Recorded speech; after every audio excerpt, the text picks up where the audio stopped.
feud. Oh, the feud lobby. shit. Yeah. Get into the feud lobby. Knew I was forgetting something. All right, I'm in. Feud. Oh, there it is right there. Yeah, the Skittles touch. Thanks, I even Joe made Guy Art. You beat Captain Kipper, by the way. Captain Kipper was already. What did Captain He'd Kipper already do? typed in the search string in Google, and you beat him. Wow. Okay, I made a thing. Does this work? Hold on. I made a thing for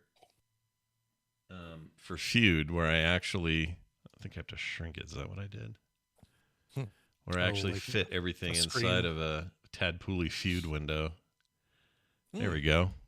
Oh, I want to see this. Let me jump over to the I can send you a screen grab Twitch. if you want to see it. It's real basic. It's just like a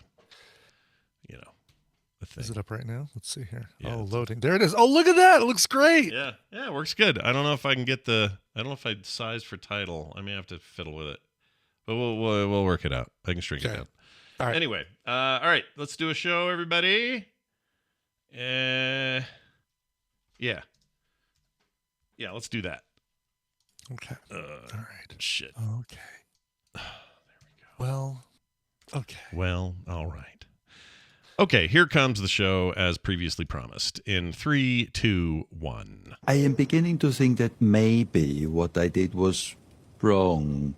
Probably not, but maybe. If you don't clear this radio, Captain Burdell, the only yellow rose you'll be seeing will be the one I'll shove up your afterburner. Is that clear? Over.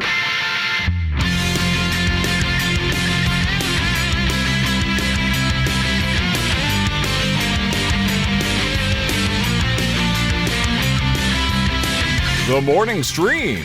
It's totes fat. Good morning, everybody. Welcome to TMS. It's Wednesday, October 12th, 2022. I'm Scott. That's Brian. Hi, Brian. Good morning. Hello. Hey, and man. that clip. Yeah. Huh? I just said, hey, man. Hey. Hey. That clip reminds me, yet another season of a show that I need to sit down and watch. Like new Dairy Girls, new Cobra Kai, new What We Do in the Shadows, Peaky Blinders I still haven't gotten caught up with, How To with John Wilson season 2 I haven't watched yet, Upload season 2 I haven't watched yet, Dude, Snowpiercer. How To season 2 is great. You got to catch up. I know. All this stuff is great. Star Trek Lower Decks new season I haven't watched. God, there's so damn much. I can't keep up with it all. It's a flood of content. And we're at ground zero trying to just deal with all this We really content. are. Yeah, buried in it. Can barely breathe or see. Buried. Welcome to the show. It is the Wednesday edition of TMS, of course. We got a few things going on. Let's start with Brian. How's your back? Yeah. Oh man. So yesterday, the continuing story of my backache had the issue over the weekend, and even last week ordered a new Secret Labs chair to help with my back. And also because I'd like a decent chair that I'm not going to have to replace every year or two. Good point. And it arrived yesterday. It's 75 pounds. Look, this is one of those chairs that it's built like a tank and it weighs just as much. Even that, the bottom thing that holds the casters, that kind of spiders out 5 arms and you put casters in the bottom of each one. Sure. That thing is even freaking heavy metal. Like it's actual metal as opposed to the plastic you find with other. And obviously we're not talking about a pre-assembled thing. It came in parts. Right? Oh no, came in parts and yeah, somewhere between bringing the box in or bringing in the 2 pieces of the chair that, I assembled 2 parts and then joined them here behind my desk to make it easier because there's not a lot of room here to do the full chair assembly. Right. But somewhere in that line, I re-aggravated my back. The irony of making my back hurt worse. So, so woke up this morning. Actually, was hurting last night, took a muscle relaxant, and woke up this morning with my head in the clouds. Groggy, could have slept for another couple hours. Jeez. I love that feeling when you can sleep for another couple hours, but it's like on a day where clearly you can't today, or else miss all your stuff. Exactly. Yeah, that's hard.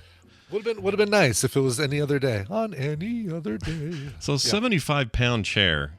Yeah. I guess this speaks to its durability, right? It does. It is a beast, and But it is comfortable. It is adjustable to every aspect of it is adjustable, right? So like the armrests, as most of them do, go up and down. You can raise and lower the armrests, but you can also move them in and out, like left and right, rotate them at angles. Yeah.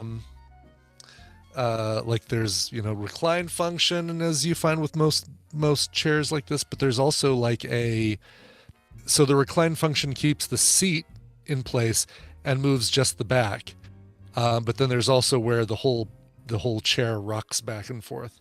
So you hear a lot about lumbar these days. What kind of? There's a lumbar roller thing that a knob that you can turn to adjust the lumbar support. Does anything vibrate or heat up or anything?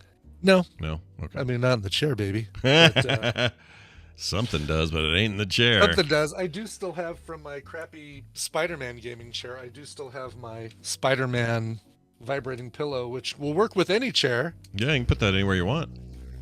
Oh, look at that, you guys. Yeah. Oh, that makes me want one so bad. that goes like right in the lumbar. It's like, so good. Just That's a little really USB plug vibrating pillow there. So to echo somebody in the chat, they want to know why you're not sitting in this awesome new adjustable chair. Is it because your back got hurt? Just because I stand for TMS. I stand with TMS, Scott. Yep, Every right. day I stand with TMS. That's right, you guys. Listen, this is important. Yeah. If you're going to stand for anything, let it be TMS. Right. As I said in my Herman Miller over here. Well, that's great. Hopefully, your back begins to begin the healing process. Yeah, for sure. I mean, I know the problem with the other chair. It was the fact that the armrest didn't adjust, so I couldn't pull the desk directly up to pull the chair directly up to my desk, which means I was leaning forward doing my work. Yeah. And that's a problem. If you're leaning in a hunched position for 3 or 4 hours a day, it's going to cause problems. Yep. And, I know this feeling as much as anybody. It's probably the source of all my back ailments is I hunch. I'm doing it now. I'm hunching now. Yeah. Look at me. I even got a chair that's meant not to hunch. It's like built not to hunch. I got it. Like back in 2013 when I bought it, it was like $1,200. It's like, this is going to be the last chair I ever buy ever in the history of ever. And yet here I am hunching. Like a dumbass. Yeah. Anyway. No, stop the hunch. Yeah, stop the hunch. Let's all chant. We'll just chant together, stop the hunch. That's right. And we're going to start playing Marky Mark and the Funky Hunch. Funky Hunch. Yep. Sure. Then I'm going to break at noon for a nice warm hunch. And then I'm going to have I'm all out of hunches. That's all I got. I can't do it. I'm all out of hunches. Follow up, folks. We got a follow up. Yeah. That's a big one. Send and receive email. This is from Christine Fletcher. We've been following her closely. She's like Hurricane Fletcher. All right, we got to keep our eye on her. That's right, exactly. She wrote in, says, hello, friends. And remember, we were talking about this. I think I was the one who initially said, no, that the recording was definitely Christine's idea. Yeah. Oh, yeah. So keep that in mind as I read this. Hi, friends. Just to follow up to our email last week. As you know, I listen to TMS in my car in between appointments for work. When I listen to Recomentals, I can frequently be seen yelling, quote, say the effing title. All right. This is at my car stereo as I drive. It reached a tipping point on September 28th on that show when Scott said his title in under 3 seconds. Outstanding, she says. Amazing. Yeah. Nicole, wow. 22 seconds. Yay. Brian, 36 seconds. Acceptable, she says. I'll take it. And Randy talked about 4 minutes and 32 seconds about everything but the title of the show he was so desperate for everyone to watch. By the time he finally said the title, it was so offhand that I nearly missed it. Turns out Scott was equally frustrated on that particular day, was I? So that's why we were inspired to do our bit glad. Our bit? Oh, glad you liked it. Your own bit. Yeah, Glad she has a dash it. there, which threw me. Anyway. Well, there should be spaces on either side of that dash. Yeah. It should actually be an M dash instead of an N dash because that makes it look like it's a 2-part word, bit glad. Yeah, like what do you got there? That's a chicken fork or whatever you got. Is there not a chicken fork? Yes, that ever popular compound statement, chicken fork. Yeah, got a whole drawer full of those chicken forks. Anyway, glad we liked it. Looking forward to Recomentals recap. Love you guys. Christine, rather. So here's the thing, Christine Fletcher. We're going to try to do better, moving forward. It's all you can do. You can't go back. You can only go forward. I know exactly why I do it. There's like a suspense thing of like, oh, I play the clip, and then we come back from the clip, and you guys are like, oh, I don't know what this is. And I do a little more. I try to do a little more setup to build the suspense. I'm like, oh, yeah, well, it's this show about this thing, and da-da-da-da, and da-da-da, and it's called Blurg. Blurg. But I'm not going to do that anymore. I'm gonna say the name. As soon as that clip ends today, you go, Blurg, as soon as I finish. As soon as you finish the clip. Yep. Blurg! Yeah. I'll say, man, I'm not sure what that is. Blurg! Brian will say it. Exactly, yes. Well, Christine, we'd love more of your funny replies in the form of audio. I love that. I know you guys aren't just like sitting around with no time on your hands, but I'm just saying, if you get bored and you want to make another one of those, we'll play it on the show. No problem. So do it. I also want to give a quick shout out to listener Joseph Booten. The reason I'm doing this is because he just randomly reached out with an email and talked about how much he loves the show and how long he's been listening, and he asked me to play this clip right here. Then you can eat rice! John, that's for you, buddy. Nice. Or Joseph, not John. Joseph Booten. I said John. It's good to have you listening, and I hope you enjoyed your You Can Eat Rice clip that you requested. Okay. Hey. What if we called Dunaway? What would happen then? I'll bet we could talk him into playing a game. You think? Feels like it. He'd join us for something like that? Feels like he'd be down. Feels like it. So we're gonna try that. I got to get into the phone thingy too, because this will be open to you fine folks at home. You can call in 801-471-0462 for this. Hey, look who it is. It's old Brian Dunaway pulling his car up to the curb and barfing out the front window. What are you doing there? What's going on?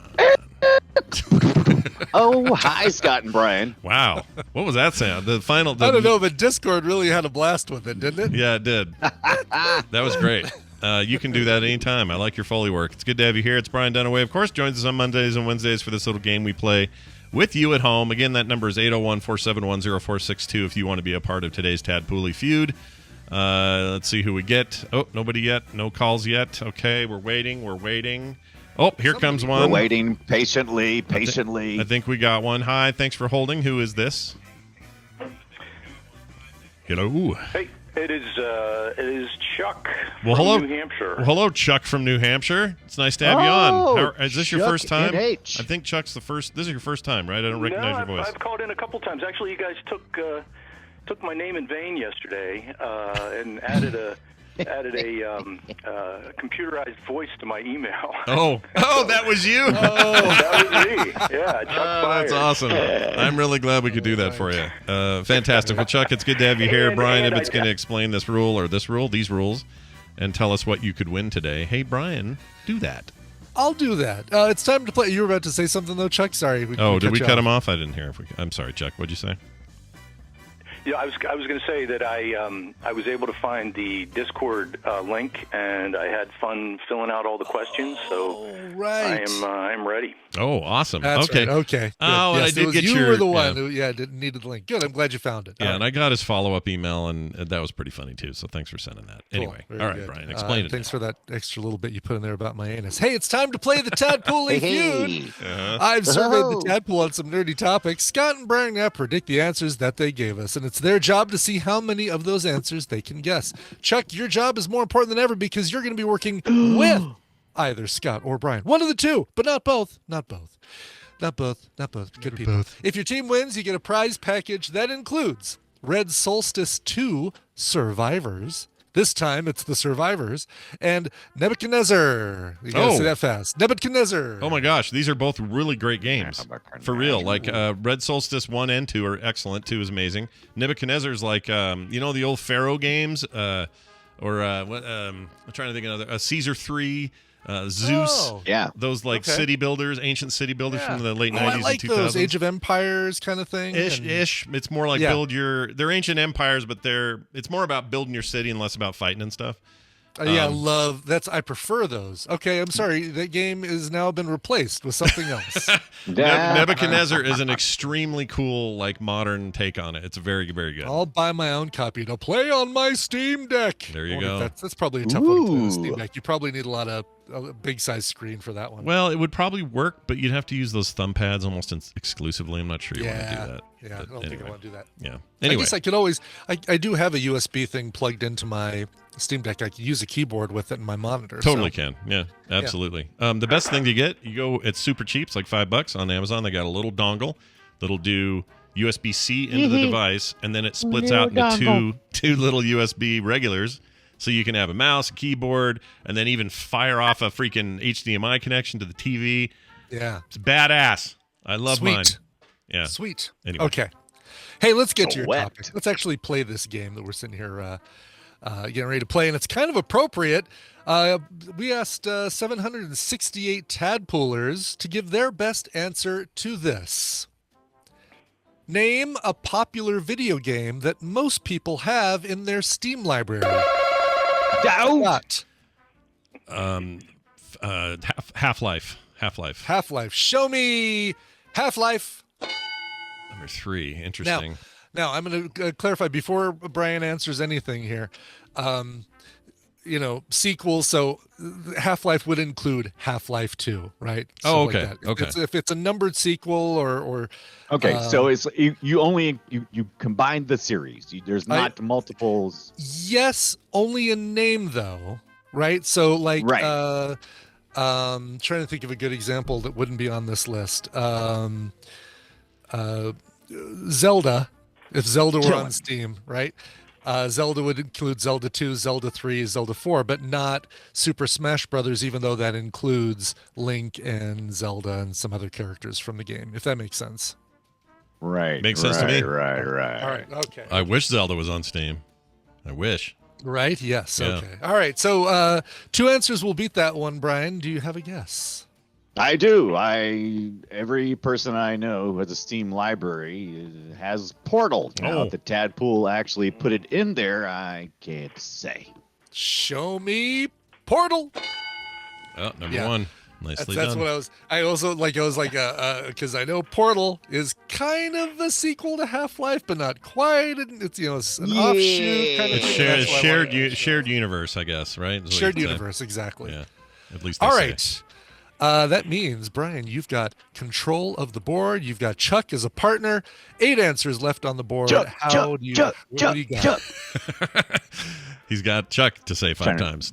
I'm rallying Chuck. Yeah. Chuck. Now, what I'm going to say so- is, I'm going to say, Chuck, what do you think? 'Cause I've already laid down the Portal up there. What do you got? Yeah, Portal's good. I gotta rack my brain. I'm more of a retro gamer. I got a pie with Okay, like cool. 2,000 games on it, going back to all the Sega and Super Nintendo games. Wow. My son is more of the modern gaming. What about? I don't know if. If you don't have one, that's okay. I've got a couple in my pockets. Yeah. Yeah, let me think on that. What do you? Yeah, what What do you do got you there, got? Brian? I'm gonna say everybody's got the Counter-Strike, that global Oh offensive in man, there. yeah. You know what? in This their is library. smart. This is smart. You stick to all the Valve staples, and you'll probably Yeah, win. yeah. Yeah. All right, Counter-Strike. Show me Counter-Strike. Yeah, number 6. Yeah. CS:GO number also 6. within that. It's a global offensive or whatever it is. Yeah. Yeah. Mm-hmm. Gooey obelisk. Now, Sorry. Go ahead. right now, Chuck's my retro buddy, good friend, and if he doesn't have another one, I got another one in my pocket. If you don't have another one, Chuck, or if you're He's still my thinking about it. retro buddy, good friend. I love that.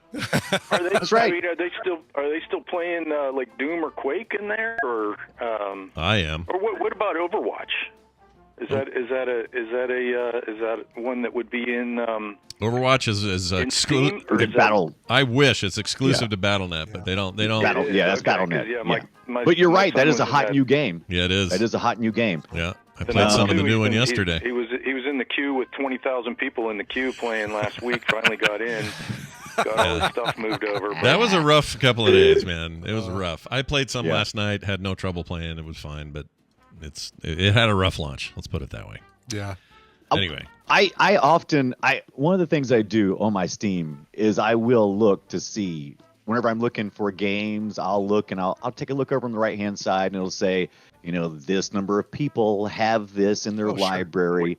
I always find that fascinating. I got one. And I always got one. see. You got one. Nail it, Chuck. I do got it. one, and this is and Scott, I've been looking at videos of what you've been playing, and There you go. wanting to try this the shipbreaker.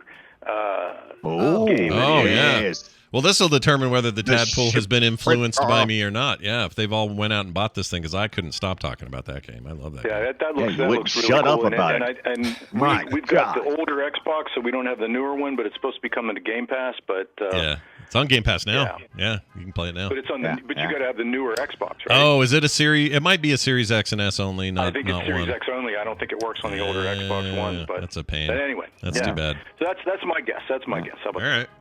What do you Let's say do it. there, Let's roll the Brian? All right. dice. Chuck All right. says. Shipbreaker, show me Shipbreaker. Oh, man.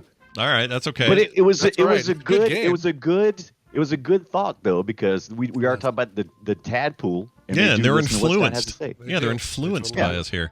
Okay, I'm going to go with Team Fortress 2 because that's a big one. Yeah. That's got to classic. be on there, please. TF2. All right, show me Team Fortress 2. Trim Fortress 2. Team Fortress 2. Little Ooh. trim Fortress 2. Trim You know what I Fortress. mean? Sure, Look, you know, look at those trim that big fortress. points I just turned. Number 8. Yeah, that's a biggie right there. All right, now we'll stay That's again. that's how they get you, Chuck. The wisdom seems to be let's stay within the Valve published games for a bit because they just feel default. So let's go with Left 4 Dead 1 or 2. All right. Yeah. Any of those Left 4 Dead games? Oh, come What? on. Really? Yeah, a lot of people said them, but not high enough to make it in the Boo. top. I'm trying to find it in my list here. Boo. Well, Not at one all. person said it. One Tied person. tied for 60th Wow. place. That was a massive Really? game. Wow. I cannot Yeah. believe that's no one thought of that except one. That's insane. All right, That whatever. is wild. Whatever. That's All right, comes back to you guys to put some points on the board. 7 I- answers, 6 answers still left on the board.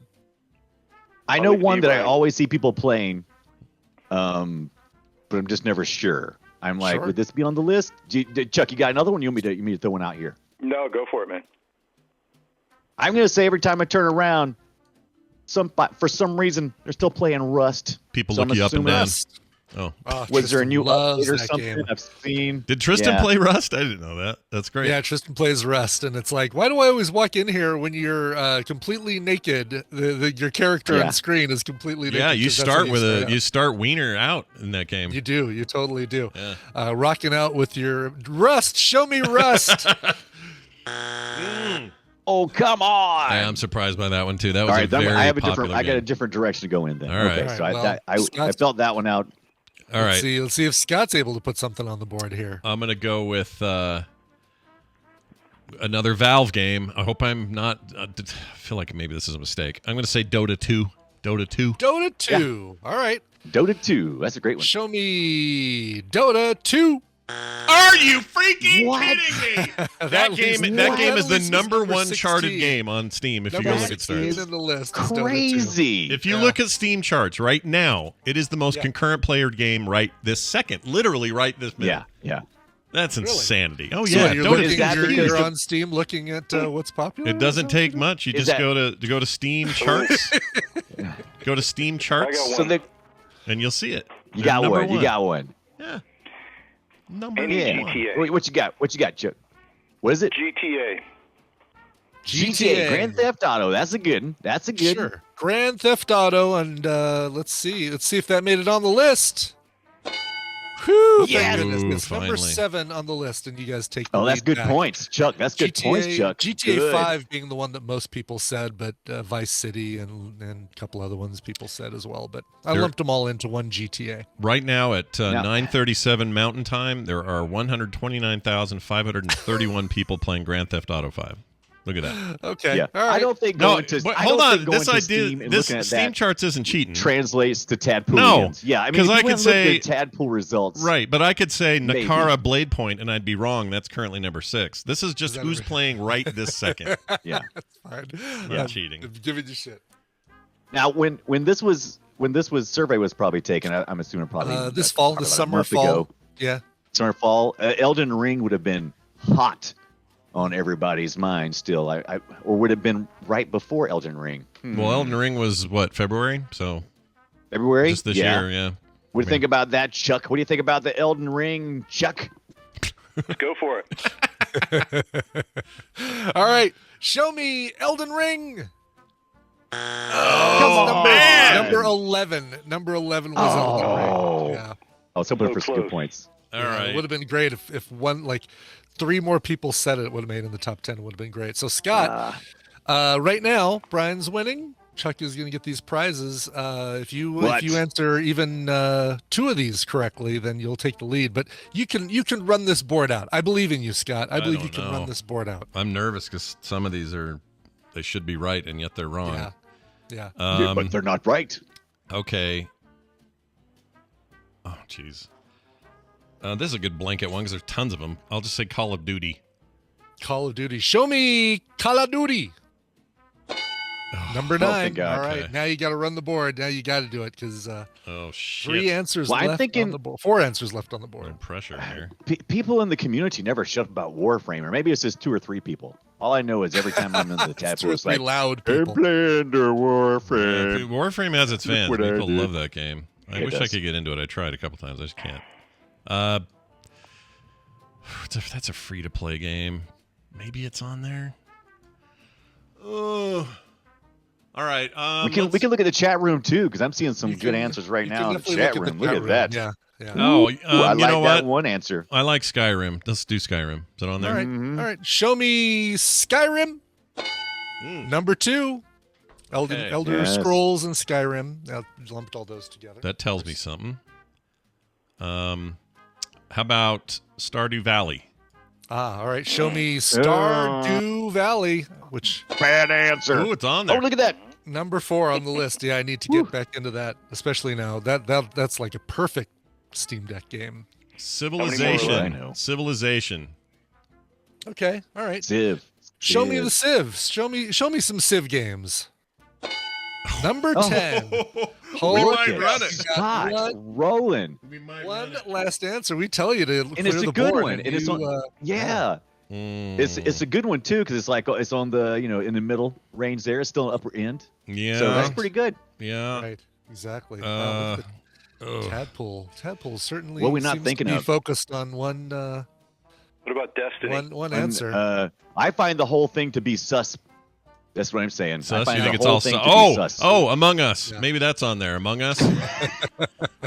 Show me Among Us.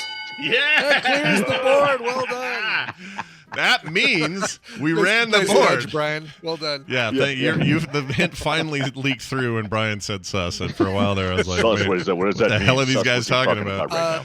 Let me tell you some of the other ones here because it did surprise me these weren't higher. No Man's Sky, especially with all the man. recent updates. Rocket League, Tadpool has Oh, talked yeah. about Rocket League quite a bit. Witcher, There's a lot of Minecraft, fans. Borderlands, Destiny, Doom Eternal. You talked about that one, Chuck.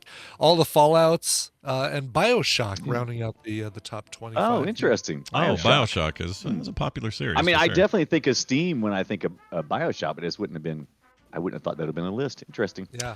I'm surprised Valheim didn't get mentioned. Number 23. 23. on the Okay. list. Yep. All right. Yep. Interesting. Assassin's Creed, Fortnite, PUBG, Red Dead, Terraria, Did you say City Cyberpunk Skylines, is- Jackbox, way down on 31. Did I see which one? Wow. Yeah. Cyberpunk. Cyberpunk is one person said it, I think. Oh no, 2 people said it. Yes. I just beat that game like last week. Did you? Yeah. Now I have that on the good old games, but I can purchase it on Steam. So Yeah, it's true. This is interesting because it tells me what our listener base plays and that we should play Yeah, games with them. Yeah. based on Exactly. this. That's what I was thinking. We need to keep this list so I can see what I need to be playing with. Right. This That's right. exactly. This tells me a lot too. Yeah, I'll forward you guys if you'd like. I'll give Yeah. you guys the list. Yeah, so yeah. you can- Yeah, Send it to actually, me. it's cool. It's like the Absolutely. Tadpool playlist, and obviously, Among Us is Yeah. the easy go-to, but there's other stuff. Oh, they're putting out Yeah. Among Us is making a VR version next week. Oh, It's What? coming Oh, out. that's right. Yeah, I did see that. We gotta try that Yeah. shit, dude. We gotta try. It's only $10. we got to should do it. We got to stream it. Yeah. Let's stream totally it. up for that. I'm gonna Yeah. do it, and I don't know if it means. Here's what I hope it means: that you can have those without headsets can just be in the game and play normally. Is that how it'll work? That we'll have our first person walk around hallway thing, but others are just playing. Like, I don't know. Do we all have to have headsets? I assume we all have to have I don't them. know. That's my Oh, guess. that's a really interesting question. Yeah, right. Yeah. So we'll see. That's next week sometime. Anyway, congratulations. Meta. Oh, wait, I got to play this. I'm a doctor. No, that's not it. Congratulations. You're a winner. You're a winner, Chuck. You've won because we cleared the board. So either way, That's you were a awesome. winner today. And I'm very excited about that because you're going to get these great games. Brian, tell them again what he won. Yeah, you won Red Solstice 2 Survivors and Nebuchadnezzar. Nebuchadnezzar. Which I'm stealing for. No, I'm kidding. You can have it. Yeah, you'll like that game. At the very least, your Buy son my will like own it. copy. It's great. Let me I'll give you use my own money Let that me I give- earned. Let me give you one hint, though. One hint is when you're building you're in an arid place, it never hurts to make as many aqueducts as possible from the Nile or wherever the hell it is, what river it is. Lots of water. in Lots the of desert, water. eh? Oh yeah, it'll save your town. You're not going to get screwed. You just do the water and lots of storage. That's the other thing. Cool. It's a great game. No, Anyway. I appreciate it, guys. I'm a loyal listener to TMS Core, loving playing retro. So, yeah, thanks for letting me on, man. Hell yeah, man. It's great to have you, Chuck. Have a fantastic time. Yeah. And Brian, you probably already sent Thanks, that stuff, Chuck. right? It's already on its way? What? Did you already- No, I haven't gotten his email yet. But duh. This is I someone did we just need your post email. Yeah, I did just post the full list in the chat, so like it's a little Dropbox download, and I'll give it to you guys too. Nice. Chuck, just No, send Brian nice. an email, coverville@gmail.com. Sorry, we got your call ended before I could tell you. My bad. But anyway, I can't say Chuck, I'm ruined. Charles Schultz, he ruined my life. I can't not say Chuck like Peppermint Patty. Oh, look at you. Anytime I talk to somebody named Chuck, I have to say, "Hey, Chuck." Yeah, and then pull I the have to do football that. away. Do you pull the Perfect. football away, or what's your deal? What do you do? That's not Peppermint Patty, dummy. No, but That's but Lucy. Lucy does Yeah, that, Lucy do that. and she's Yeah. Lucy's a. Let me. Can I say this out loud? Lucy's a dick. Yeah, Yeah, She's a massive especially dick. around Thanksgiving. Old foxy bitch. Yeah. that Lucy. Then I don't like her one bit. All right. Have you read the books? Have you read the book about I've Schultz? read the novelization, the Charlie Brown, your good man Charlie Brown novelization, and I really like the depth that they bring to those round-headed characters. Yeah. I I'm can't talking wait for about the- the biography. Oh, okay. I'm talking about the biography where he talks about the characters and where they came from, and what Lucy, what Yeah, 'cause they're all Lucy real means to people in him. his life, right? Weren't they all? Yeah, based yeah, on real ex-wives, people, you know? Yeah. Oh, really? ex-wives. Yeah, What about Yeah. what about Pigpen? Who was that in his life? Do we know? that's a good question. Who is Pigpen? Please That's tell me that Lucy is an ex-wife who's also a psychiatrist who gives her psychiatry away for 10 cents. Yeah, and then pulls the football away from absolutely. people. Yeah, that's 1-to-1. Lucy's Yeah. terrible, man. She's awful. Oh, it's his cousin? Oh, no, someone in the chat. Sam Jane says she has a cousin named Melissa. Wait, what? Lucy is my cousin Melissa. What does that mean? Yeah, she's saying that Melissa is just like Lucy. Oh, That has Oh! similar traits. got it. She would pull the football away, is what you're saying. Got it. Nailed it. Right. Well, all right. Nailed it. Hey, Or did nail Dunaway. it. Yesterday we did a Play Retro. Speaking of that show, it was great. We had a great time. We talked about Alone in the Dark, the series, especially the first three. The first one is kind of a classic. The other two, they're all right. Yeah. You can check them out if you I want learned to. a lot this past week about our listeners and just people we hang out with in general. Yeah. So many of them never played Alone in the Dark. Just Nope. never played it. I didn't either, but I thought I was an outlier. But it was pretty common. I was And, surprised to hear I had that, fun too. exploring it. Yeah, because it was Yeah. a must play when I was, I don't know. I guess, again, it was such an exclusive club. You had to have a PC that would run it, which was kind of, at the time, expensive. And I happened to work for a computer company, so we were getting cheap parts, and so I could do it. But I guess not everybody could upgrade their 386 and play that weird game. But anyway, did it hold up? Very, very proud of that episode we did yesterday. If you have not listened to Play Retro, that's a great episode to listen to. That's Check right, it out. We yeah. talk about, we don't only talk about that, we also talk about first. Who's first?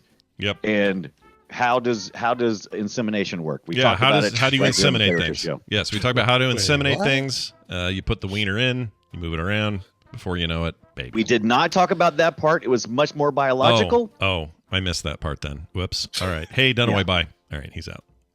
That's the end of him. What's happening? I don't understand what's going on. Well, we hope you all enjoyed that. I always do. And Chuck, congratulations once again. It's time for some news.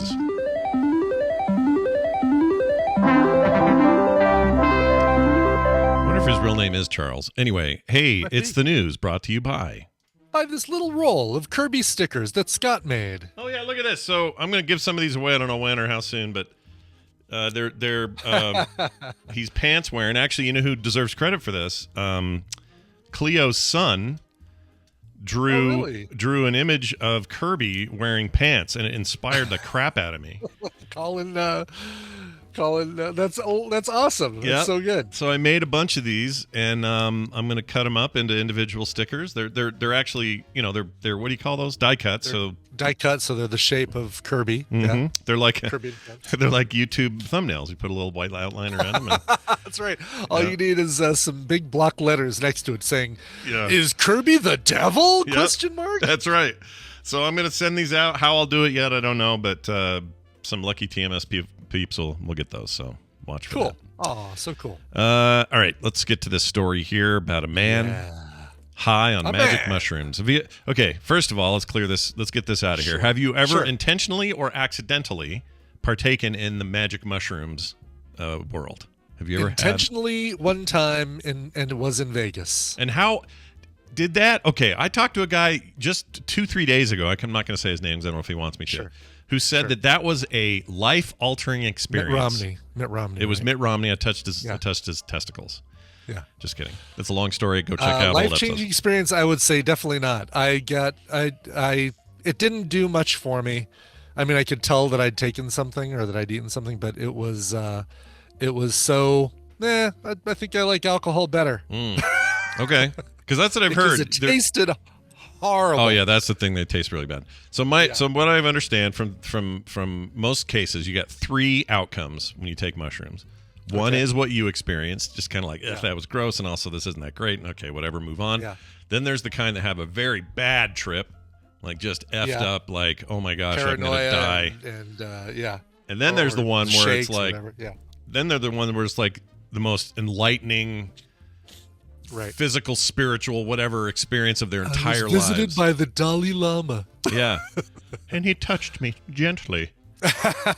Yes. Anyway, well, here's a story about a guy who apparently is having a great time. Which version did he have? I feel like he made it so we all had a version of it, but I'll explain. Okay, right. A man high on magic mushrooms caused chaos on a flight from Miami. Prosecutors say Chervy Sevilla, accused of opening locked lavatory door. Okay. I hate the word laboratory. I hate it. Lavatory. That's like gymnasium. It's right up there. Yeah. Anyway, but you can say gym and it's fine, but I still don't like the shortening lav. Yeah, I don't like the lav. Gotta go to the lav. Yeah, agreed. That's a bad. It's a bad shortening. Anyway, it's one thing that he opened that door, but he opened it and then twisted the flight attendant's breast. Oh, jeez. Yeah. Come in Tokyo. Yeah. Hello, Tokyo. Tune in Tokyo. What is that from? What movie is that? I don't know. 80s movie, right? I think so. Yeah, I don't remember what it was, though. Tune in Tokyo. Oh, my gosh. You just... Stripes, is it? No. Girls Just Want to Have Fun? Oh, I don't remember. Somebody grabs Sarah Jessica Parker movie? Somebody grabs boobs, turns them, and goes, tune in Tokyo, and everyone laughs. Oh, I cannot remember. Oh, yeah. We have people shouting out about 1,000 movies at us. Yeah, none of you seem to know. Rainbow Bright really is convinced, though, that it is Girls Just Want to Have Fun, which, like, talking about your dark, like a deep pull, that was like Sarah Jessica Parker. Wasn't a young Julia Roberts in that thing? Maybe. I don't remember. I don't think I've seen that movie, which is weird because I know I've seen the Tune in Tokyo bit. Yeah, I think somebody needs to. I think we need the audio. We need a YouTube video. Oh, here it is. Okay, the movie is from. Yeah. Okay, I have it. I have a clip here. Here it is. Yeah, it's okay. Yeah, I found the. Hi, Tiffany. Hi, Drew. Tiffany, I was wondering. See, there's this great game called Tune in Tokyo, and I know you'd be great. Okay, this is it. By the way, that's Jonathan Silverman. That is young Weekend at Bernie's Jonathan Silverman saying this stuff. Yep, and he tunes in the Tokyo. Let's see. No one says, they don't say the name of the movie here? What is wrong with YouTube? It's Girls Just Want to Have Fun. So it is that? It is. It's Girls Just Want to Have Fun, which I think now we need to watch for film's sake. Oh my gosh, dude. My memory on that is so fuzzy, but I only remember the line, which says a lot about my adolescent brain at the time. Yeah. Anyway, so this guy did this thing. United Airlines, of course, because nothing good happens on their flights ever. Freaking United. No, exactly. You pay more and you get more weirdness. Always. Them and American. Don't know what's going on. Yeah. Anyway, United Airlines flight from Miami to Washington Dulles International Airport on Tuesday was a bad trip in more ways than one after a passenger attacked crew members while high on, I can't ever say this right, psilocybin? Oh, psilocybin. Psilocybin? Psilocybin. Also known as magic mushrooms, according to the federal prosecutors. According to an affidavit filed in Eastern Virginia District Court, about an hour into a United Flight 2116, this dude began exhibiting disturbing and uncontrolled behavior.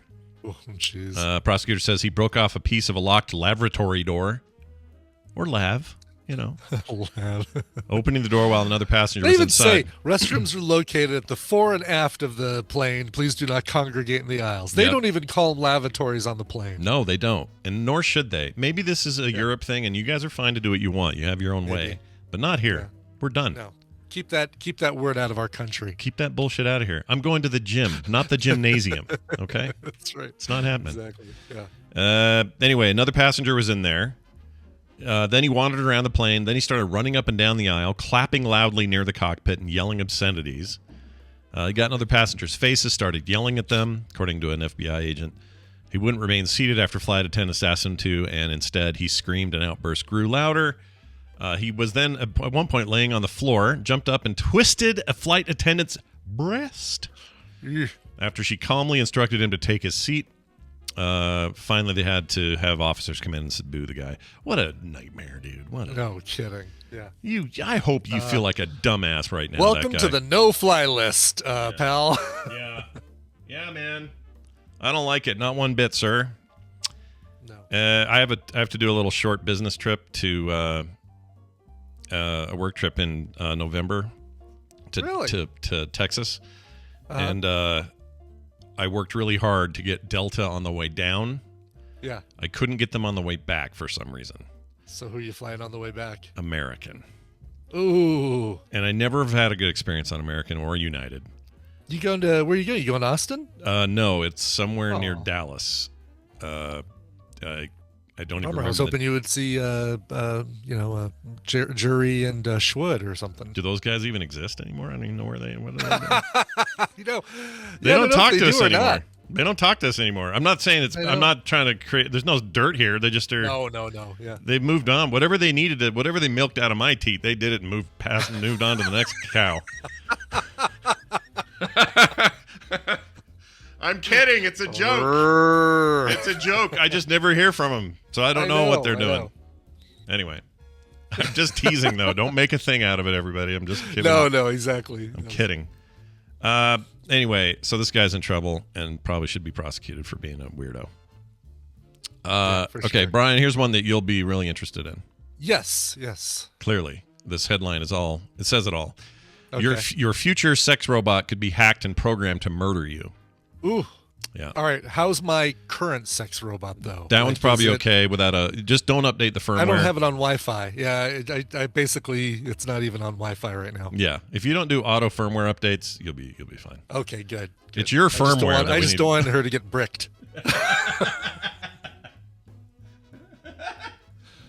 So let's see here. Sorry, it's the year 2097. Okay, that's what we're looking forward to. You're enjoying the 84th season of House of Cards on your Wi-Fi enabled. Yeah, this is a weird way to do this. This is a new article too. Of all shows to pick, House of Cards. I think that show. Kevin Spacey was kind enough to put a nail in that show. Yeah, it's done. They're not making that come back. And besides, like pick something like The Voice or something that never ends or Survivor. Yes, America's Got Talent. It's the 84th season of America's Got Talent. Yeah. Well, anyway, let's see. Where was I? Oh, sure. You're enjoying that on your enabled neuro implant.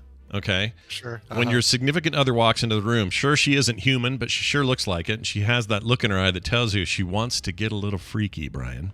Okay. All right. You float to the bedroom on your hoverboard and begin to disrobe when, boom, she strangles you to death with her cold robot hands. Your sex robot was hacked and now you're dead. Welcome to the future. Jeez. Okay. Wow. So anyway, coming from Ridley Scott. There's just this theory that the current technology for robot companions, which already exist and are relatively advanced, some of these things are like $6,000, that it wouldn't take much in the future for them to get hacked and have them turn on you and kill you. Right. And they actually make a decent. I mean, this is on Yahoo Finance. It's actually kind of a it's a decent case. Yeah, it's a decent case about, hey, if we don't start thinking now about security stuff for this sort of thing, we're going to end up with stories where people got killed in some egregious way by this robot they got from Japan. Sure we will, yeah. I mean, it sounds, again, I feel like a lot of stuff on today's show feels like a Black Mirror reject episode. It totally does, yeah. This is one of those, so enjoy. Finally, the iPhone 14. This is important to note because both Brian and I have upgraded this year, waiting for our phones. And yours didn't get here yet, did it? Or did Nope. it? Okay. Still waiting. It's they're saying end of October, so same. Check it on. Let's check the date now. Mine says somewhere between the 17th and the 27th, which is a big range. Way better than me. I think they're saying. And you did the big fat Max job. I did right? the fatty. Yeah, I got the fatty.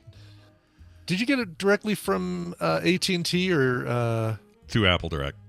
I should have done that. I always do that.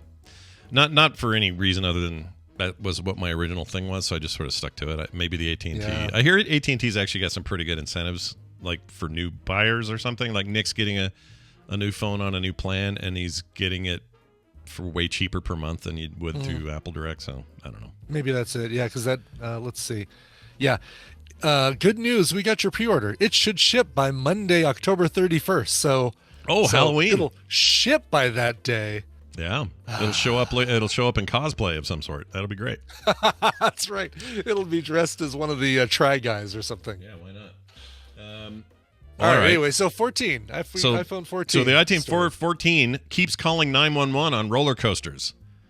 Now, if you think about the last event they did, and you'll remember that he got up and talked all about how it'll know if you've fallen or if like that whole car crash. Yeah, that whole presentation felt like them saying you're gonna die. Right. Oh my God, I know. It looked like clips from the new Final Destination, didn't it? It did, dude.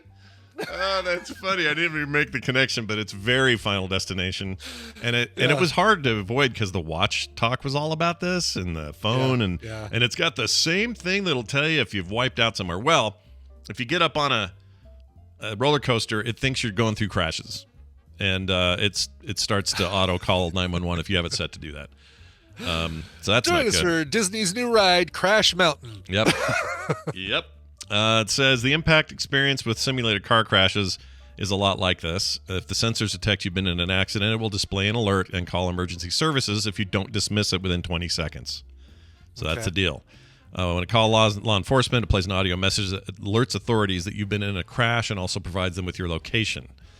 That's what's happening to people on roller coasters. Nobody's happy about it. My guess is they're going to have to patch that shit or something. Oh no, 13 people were just in a crash at Knott's Berry Farm. Damn it, it's our third call today. Why are there new crashes every 15 seconds? What's going on? I mean, it does kind of on the one hand, I think tech like this is pretty cool. Like just I'm into the where we advance things like this, but we never think of everything, right? Right. So like AirTags. AirTags, same thing. It's like, oh, well, people use it for their luggage and their valuables, their whatever. But then some psycho buys one, sticks it underneath the car. Some girl going to the high school, his girlfriend or stalking ex, or exactly. I mean, I don't know if any of that actually happened, but I'm sure it could happen if it hasn't. Right. So you got to think of these things. Our products are really good at stalking people. Product stalking. So. Thank goodness, like it looks like according to Sam Jane, they need to block out all areas that have roller coasters. Yes, exactly. Don't make it so that we have to turn it off and then remember to turn it back on. I don't want to have to do that. Just make it so that when you're in the confines of Disneyland, Knott's Berry Farm, Universal Studios, Elitch's, all that stuff, that it doesn't, like if you're within the confines of the park, it doesn't do it. Right. Yeah, and I mean, because I love the feature and I think it's a smart thing to do, but Do you think they could turn it off selectively so it's not the parking lot and places you could be in an accident? That's the thing, right? I mean, they'd have to really have it with a narrow focus of area to say. And the thing is, if you wipe out on the ride, let's say the ride malfunctions and 3 people fly off of it, and the ride crashes, then everyone's going to call 911 anyway. Right? Yeah, you don't have to worry about my space coaster just went off the tracks. I'd better call 911 because I'm sure the 17 cameras that are focused on this ride, nobody's watching it. Calling 911 now. Yeah, I think they need to do just this. I mean, just block it out. Unless they're going to tweak the text somehow or say,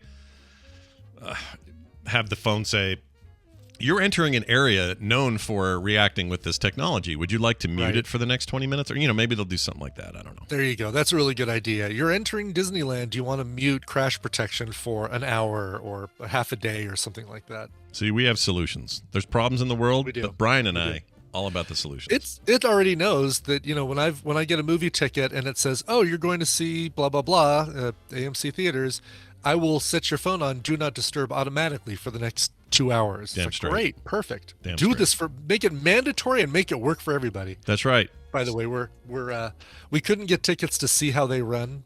Yeah. It's leaving theaters, which it's supposed to be really, really good. Saoirse Ronan and Sam Rockwell. Oh, yeah, I heard about it. Old Hollywood murder mystery thing. Mm-hmm. Leaving theaters, we're not able to get tickets, so we're actually going to go see Amsterdam. Just as it's not reviewing very well, but I still want to see it because I like David O. Russell. Yeah, how is a David O. Russell movie getting panned so hard? That's weird. And that cast looks insane. The cast, I know, it's like such a great cast. What's going on? Rami Malek and Anya Taylor-Joy and her 2 eyes. Like, you got to get going there. 2 eyes on each side. It's a trap. Like the McDonald's toys. Anyway, hey, we're going to take a break. When we come back, Tom Merritt will be here. That'll be fun. And then after that, we'll have Recomentals. So stick around. Brian, play a song, though, before we do anything. Yeah. Oh, this is so good. This song builds, but the hook in the chorus is what made me give it like 2 or 3 replays. I love this thing. This is pop singer-songwriter Grace Carrasca. She's got a brand new single called Torn. She's also a multi-instrumentalist and an indie artist. She's born and raised in small town Connecticut, and she's been inspired, no surprise, inspired by folks like Taylor Swift, Lorde, Carole King, and Alanis Morissette. You'll hear that in this. I even pick a little bit of shoot. Now I'm losing the name. Frances Bean. Because all I can think of is Natalie Imbruglia, because the song is called Torn. Here's the brand new singer called Grace. Here's the new song called Torn from Grace Carrasca. I have been racially and culturally insensitive, but I've learned and I've grown. I'd like to dedicate this broadcast to the blacks and Mexicans. Big milk, big nipples, big life.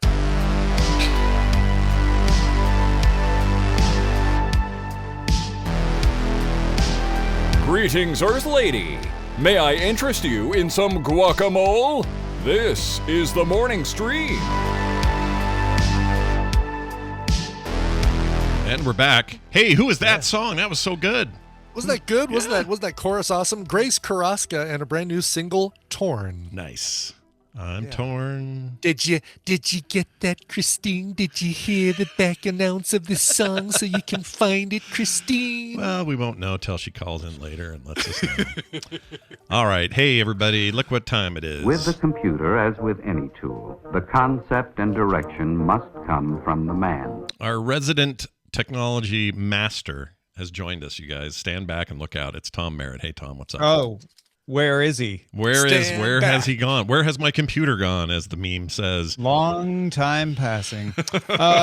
Yeah, we got all kinds of things happening this week. I usually the autumn is when all the companies trot out their wares, try to get things out there ahead of the holiday shopping season. So we had Google announce their Pixel last week, the new phone, the new Pixel Watch. Yesterday, Meta rolled out its new Meta Quest Pro VR headset. Yeah. And then today, Microsoft at Ignite announced pretty iterative new versions of its Surface laptops. Although there's an ARM-based Surface 9, as well as a new iterative Studio 2 Plus, and a designer app that incorporates DALL-E 2 in it. Oh, weird. Oh, really? That's pretty interesting.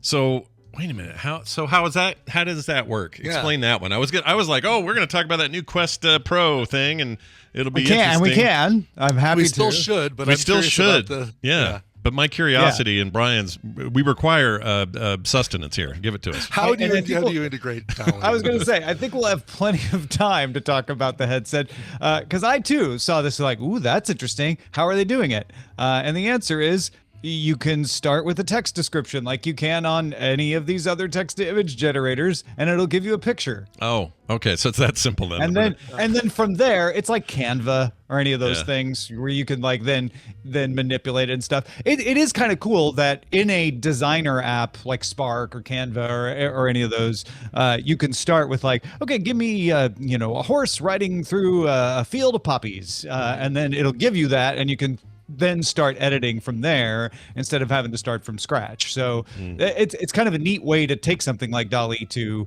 and put it in a designer app, but it's also sort of obvious once you think of it. You're like, oh yeah, I guess that's what you do. Yeah, of course you'd do that. I by the way, you just said Spark, and it reminded me, I completely missed when this happened. It confused the crap out of me, but Adobe changed Spark and they now call it Express, Adobe Express. Which is fine. Oh, right. I've forgotten that. Veronica will be very upset with me for forgetting that. Yeah. but I didn't even know they did it, so I was looking for the wrong app for a while, going, I like that app. Where is it? I swear it's called Spark. Meta has a VR-related developer app called Spark as well. Oh, well, maybe they're just shuffle. I don't know. Adobe does this. They change their stuff all the time, and you never know when they're going to do it. All right. Well, that is interesting and to some degree, but let's talk about that headset. I feel like that headset leans harder into what you have said on here and on DTNS many times, which is the real, not the real money, but there's money in the consumer market and it's growing, but the real place to like really plant your flag and get the underpinnings of stuff going on is kind of more enterprise focused stuff. And a $1,500 headset partnered with Microsoft, all this sort of stuff seems like that's one of these plays. Yeah. Is that what this is for? It's for work, right? Yes. Yeah, thank you. I don't have to add anything to that. That's exactly my take. I wonder at the messaging that Meta used in introducing it, because they sort of acted like they were talking to consumers while they explained that this was for business. Right. So they had the CEO of Accenture, Julie Sweet. They had the CEO of Microsoft, Satya Nadella.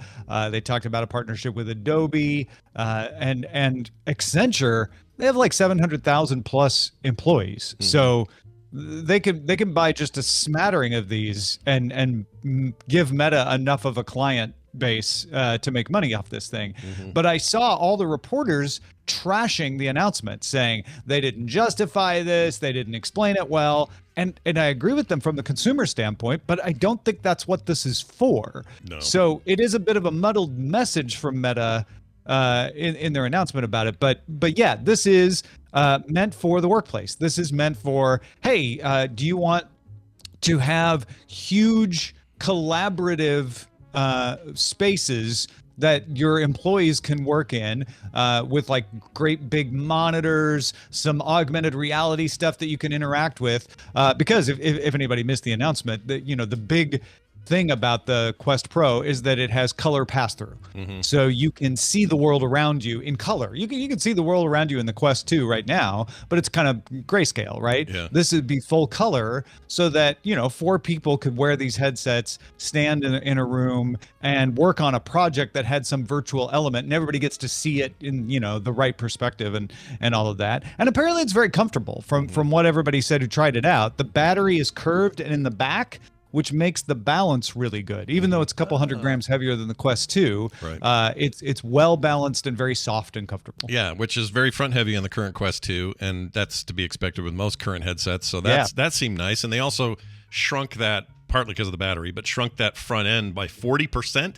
So you've got we're getting closer to what I think the ultimate is, which is a smaller, flatter, more wearable. The lenses are 40% thinner. Exactly. Right, which is pretty cool. Battery life is less, but It's again, shite. but It's again, 1 to 2 hours. It's like, pretty bad. But for a workplace thing where you could have that plugged in while you're doing it, like exactly. to me that all fit. If you took your brain out of this is not for consumers, it all made sense to me. The problem is their messaging felt like their consumer messaging is the same tone, and so I don't know that they were preaching to the right choir. You know, there was a choir to listen. I don't think they were preaching to the proper choir in this case. And I think they'll probably do fine with it. I think also a lot of people were expecting another consumer grade one to hit, like a 3, a Quest 3 or some sort of iteration on that. That didn't happen yet. So, you know, I don't know why. This idea of being disappointed by the announcement's a little weird to me because I just don't think it was aimed at us. It's a little bit like everybody was excited for the brand new MacBook, and Apple instead announced a very good workstation. Yeah. And everybody's like, well, hold on. That's ugly and practical. That's not what I wanted. Yeah. And honestly, I'm not even saying the Quest Pro is ugly. It's actually quite nice looking as far as VR headsets go. But yeah, it is very, I don't know. If I had to reverse engineer their messaging, I would think they understand that everything they say is going to be interpreted by consumers, no matter what they do. Right. And so they also know that they're going to sell these things in private meetings to enterprise. So they had a minimum amount they needed to get out there so that enterprise people looked at it and said, "Oh, it's got that and that. That's interesting. I'll answer that call when Meta wants to try to sell me these." And they did that. And then the rest of the messaging, they tried to explain to the consumers, like, hey, but here's what's cool about it, and here's what you can do with it, you know, and it's only going to get better, right? They kept talking about, like, this is the beginning and down the road. And so obviously this is going to lead to a consumer version down the road. But I think everybody wanted, whether they should have expected it or not, wanted a high-level Quest 3, so to speak. And that's not what they gave us. No, that is not it. I will say that the one thing that excites me about the device that is a innovation on over the Quest 2, and that is facial recognition cameras up front. They kind of bend down. Here, Chad, I'll show you a picture if I can get this to disappear. So there's these 3 little cameras up front. Well, I think one of them is just like a front facing, but the other 2 are aimed inward and will be able to tell that you're smiling, that you're frowning, articulate the virtual lips in the virtual world to match what your lips are doing in real time. That's kind of a big deal when you're talking about, hey, there's 1,000 people in this meeting, and I really want to get the emotion of these people, not their just deadpan Body avatar. language or facial language too. Yeah, exactly. Up till now, it's been microphone enacted movement. So if you're in like one of their virtual worlds that Meta makes, Horizons, for example, and you see somebody talking, it's actually kind of cool. But all it is the lips are reacting to sound. This is like, no, this is reading your lips and then translating that into expressions. And eyebrows and facial expression and stuff. What an emoji can do with your phone pointed at your face, this can now do as well. Yeah, that's actually a great comparison. That's exactly it, right? So anyway, I'm excited just to see the use cases, but I'm not buying this. It's not for me. It's not meant for me, you know? It's certainly out of my price range too. Yeah. Like $1,500, I get it. You know, you're gonna have. Now you both say that, but I have to ask on behalf of on behalf of the users, if this was from Apple, would you pay $1,500? I don't think I would. The price. That's such a high price. If it were, I'd pay $500 for Apple. $500, I'd do. Scott's already tried to pre-order it. I can tell. He's like, what? Apple? And you know what? If Apple, what the benefit of the Apple one would do, though, right? Like, I've got an iPad, I've got an iPhone, I've got an iMac. What do I need? Well, okay. What you need is Tim Cook up there showing you how amazing it is, and he thinks you're going to love it, and then you'll press the buy button. It's entirely possible. possible. Look at our demonstration of Flappy Bird. Look how clear and crystal those pictures are as you get through those pipes while you're flapping your and explain how their new camera sensors can mimic the human face better than anything you've seen before. Ever. We've brought emojis into the VR headset, and all the Meta Right. fans like, wait, but didn't they just do that back in? And then we'll pretend no, they didn't. Apple invented it. That's what'll happen. Yeah. And actually, all kidding aside, we expect to hear from Apple about an augmented reality, mixed reality headset after the first of the year that will be consumer oriented, they think. And expect the headlines to be Apple blows Meta out of the water with blah, blah, blah, blah, blah. I look at it as Meta wants to lock up all of these company contracts right now for its headset before Apple comes to the market with something that companies are like, well, it's not really meant for enterprise, but we could use it. But it'll work. Yeah, exactly. Yeah, or how about this? They have a $1,500 to $2,000 model for enterprise. They call it the, I don't know, Apple headset eyeballs Pro, whatever. Pro. Yeah, whatever it is. Pro. Whatever it is, Pro Max something, and then they make a consumer grade level one, which I would expect to be between $499 and $599, and they double tier it, and then now they cover it all in one announcement. And even if they don't do that out of the gate, that would be their strategy at some point, right? Yeah, yes. And if they do this, I want Tim Cook to walk around with a thing on his head the entire half-hour presentation. Just walking around. You want to reveal that the whole thing has been in VR the entire time, and you notice. Oh, shit. Tom's right. That's what they're going to do. Yeah. Gosh dang it. All right. Well, I'm not even really standing here. Look. that's part of the The most product. amazing thing about our avatars is this is one. That's what they're going to do. Yeah. I hate how right you're probably going to be about this. Now I'm annoyed. Now I'm not buying one. Anyway, Tom Merritt, it's always good to discuss these issues here because later we parlay a lot of this into DTNS. All the stuff you've been looking up all day is going to end up being there. And it's going to be great because Wednesdays I get to be on. Sarah will be there. Today we have Will Smith joining us. Not the actor. Sarah's not here. Sarah's not here today. Oh. I'm going to burst all of Scott's bubbles. That's all right. Burst all the bubbles. You know more about your schedule. Sarah's than not me. here today because it's her birthday. And so happy birthday, Sarah. And Will Smith let us know that he may or may not be able to make it after all. Oh. We're still waiting Oh, no. to find out. So yeah, he had a family thing. So hopefully he can make it. If he can't, we'll reschedule. Either way, we'll be talking about the RTX 4090 either with Will or with Scott, or just the three of us. Roger will join in, of course, and we'll be talking about all these Microsoft announcements too. There you have it. So here's the guarantee. Here's the there. tease. Tune in and find out. Tune in and find out. Exactly. Perfect. All right. Tom Merritt, he is. Do you have anything else going on you want to promote or tell people about? Oh, yeah. Been having a great time with the Word Podcast. If you haven't checked out awordpodcast.com, last week, Jen Briney from Congressional Dish was on talking about disasters and our fascination with disasters, both disaster movies and just like preparing for disaster. So that is a super fun conversation. She's always great to talk to. And then this week, we have Andrea Jones-Roy. Heaton fans will know them from appearing on The Political Orphanage.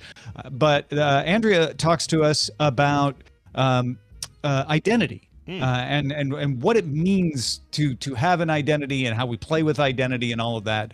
So that's all at awordpodcast.com. The Andrea episode coming this Thursday. It's an excellent show, you guys. Do go sub to it. Tom is also Ace Detect on Twitter if you want to follow him there. Tom will see you a little bit later for DTNS. Thanks, y'all. Whoop. Cut him off there. Yep. Whoop. Beep, beep. Burp. Yeah, man. I don't know. I mean, I don't think I'm ever paying $1,500 for a VR headset. That's an easy. They made it very easy for me not to be tempted by that new headset. Yeah. Honestly, is what they did with that, which is fine. I'm glad they did. Yeah, it's totally fine. And look, the Quest 2 is $899. I'd capable. be like, oh man. Yeah. $500. I'd jump on it. I don't even like the extra 100 they're charging now for the Quest 2. That annoys me. Right. Yeah. Just increased it. Probably because they probably know that there's not a lot of competition for a bit here.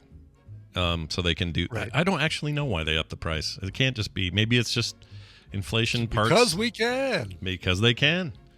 Freaking Zuckerberg needs a brand new bed or something. Bed? Why would he want a bed? Anyway, hey. Pair of shoes. I couldn't think of anything good. That'll work.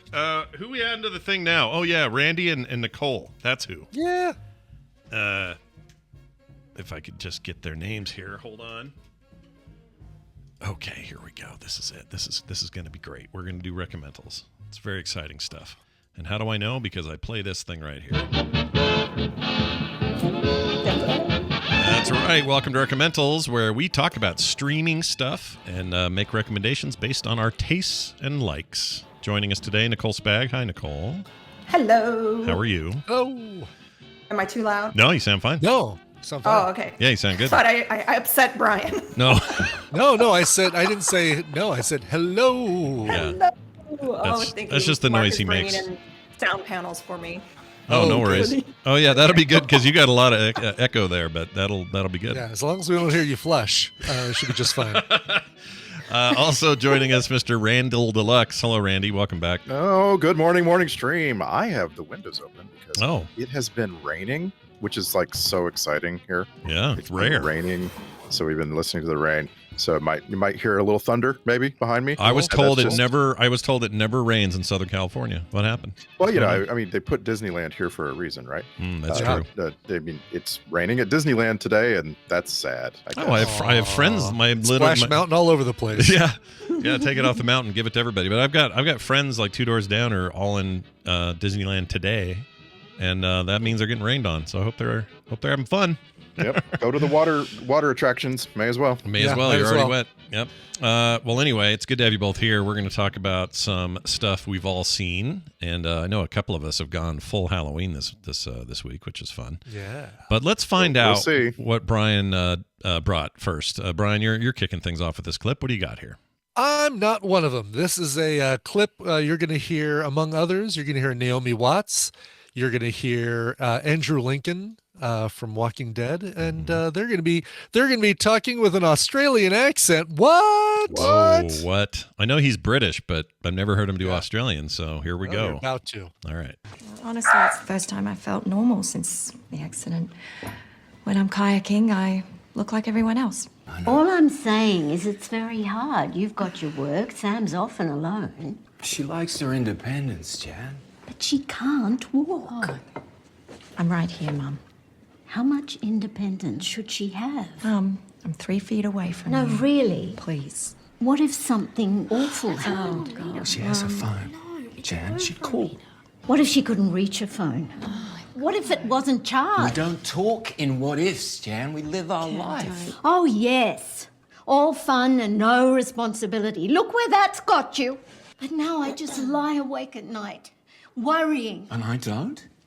All I ever do is worry. I worry if I'm too happy in front of Sam or too sad in front of the boys. I worry if I should take them to the beach or if that's us being selfish. I worry if I do too much for Sam or not enough. I know. I worry Sam can't walk because I moved her after she fell. Darling, that's got nothing to do with it. The doctor Believe me, said. Jan, I worry. He sounds a little British in it. He is a little British. Yeah, well, I know, but I mean, like, he doesn't sound like. Is he trying to do Australian? I couldn't tell. I think he's trying to do a little bit of an Australian accent, yeah, and it's more apparent in other parts.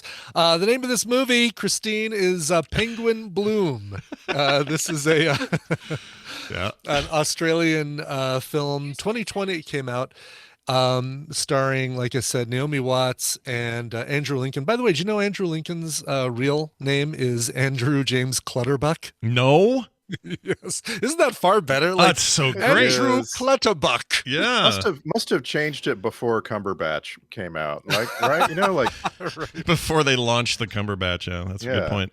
Exactly. I like him, but I was listening for like a kind of a choral moment, like where I'd hear it. But get back in the house. In audio only, I wouldn't have known that was Andrew Lincoln. Interesting. Yeah, no, it was hard to pick out.